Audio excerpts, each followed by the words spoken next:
ক্ষমতা গ্রহণের মাত্র 52 দিনে ব্যাংক থেকে 44,500 কোটি টাকা ঋণ নিয়েছে বর্তমান সরকার। বিএনপির অর্থনৈতিক পলিসি সেটা হচ্ছে স্থানীয় ব্যাংক থেকে ঋণ কমিয়ে আনা। মাননীয় মন্ত্রী মহোদয়ের কাছে আমার প্রশ্ন, আমরা রাজস্ব বাড়ানোর ক্ষেত্রে এবার নতুন কোনো পরিকল্পনা নিচ্ছি কিনা, করের আওতা বাড়ানো হচ্ছে কিনা এবং হলে সেটি কিভাবে? একটু সময় দিতে হবে। বিএনপি সরকার সেই কাজটা ভালোভাবে সম্পন্ন করবে। মাননীয় স্পিকার, আমি আপনার মাধ্যমে এই মহান সংসদে তারকা চিহ্নিত প্রশ্ন 625 উত্থাপন করছি। অর্থমন্ত্রী মহোদয় অনুগ্রহ করে বলবেন কি বর্তমানে বাংলাদেশে বিদেশি ঋণের পরিমাণ কত? উক্ত ঋণ পরিশোধে এ পর্যন্ত কি কি পদক্ষেপ গ্রহণ করা হয়েছে? বর্তমান সরকার ক্ষমতা গ্রহণের পর থেকে এ পর্যন্ত কোনো ঋণ পরিশোধ করা হয়েছে কিনা, করলে তা কত?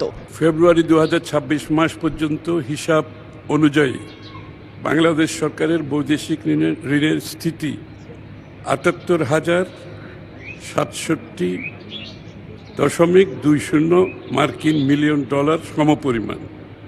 অর্থনৈতিক সম্পর্ক বিভাগ সরকারের পক্ষে বৈদেশিক ঋণ পরিশোধ করে থাকে। প্রতি বৎসর বৈদেশিক ঋণ পরিশোধের জন্য ঋণের আসল ও সুদ বাবদ সম্ভাব্য মোট ব্যয় কত হতে পারে তার একটি প্রক্ষেপণ তৈরি করা হয় এবং সেই পরিমাণ অর্থ ঋণ পরিশোধ বাবদ বাজেটে সংস্থান রাখা হয়। বাজেট বরাদ্দ ব্যবহার করেই সারা বছর পরিশোধ সূচি অনুসরণ করে ঋণ পরিশোধ করা হচ্ছে। বর্তমান সরকার ক্ষমতা গ্রহণের পর থেকে এই পর্যন্ত মোট 90.66 মিলিয়ন মার্কিন ডলারের সমপরিমাণ ঋণ পরিশোধ করা হয়েছে। মাননীয় স্পিকার, নতুন সরকার ক্ষমতা গ্রহণের পর থেকে ব্যাংক থেকে ঋণ নেয়ার পরিমাণ ক্রমাগতই বাড়ছে। ক্ষমতা গ্রহণের মাত্র 52 দিনে ব্যাংক থেকে 44,500 কোটি টাকা ঋণ নিয়েছে বর্তমান সরকার। সরকারের দ্রুত ঋণ বৃদ্ধির কারণে ইতিমধ্যে চলতি অর্থ বছরে বাজেটে নির্ধারিত লক্ষ্যমাত্রা ছাড়িয়ে গেছে। এবার বাজেটে লক্ষ্যমাত্রা ধরা হয় 1,04,000 কোটি টাকা।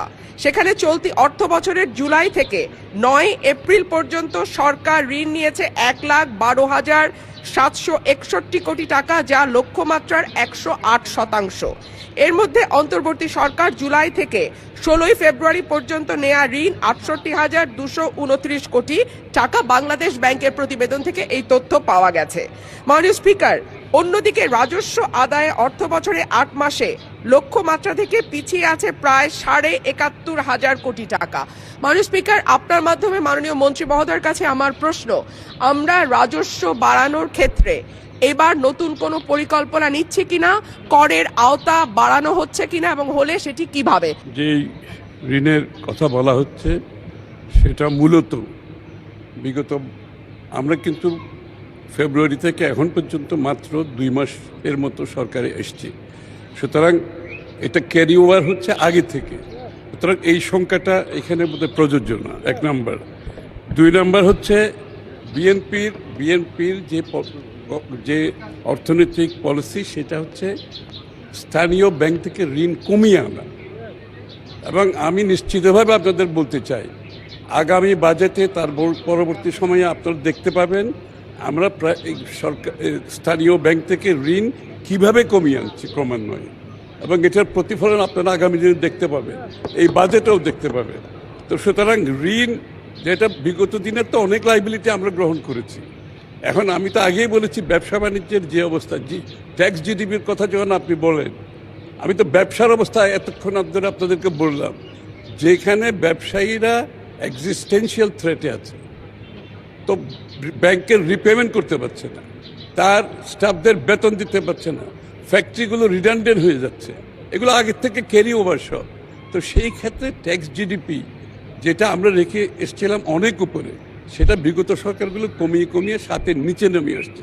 আবার এটা আমরা যেখানে রেখে আসছিলাম ওখানে তুলতে হলে মাননীয় স্পিকার একটু সময় দিতে হবে।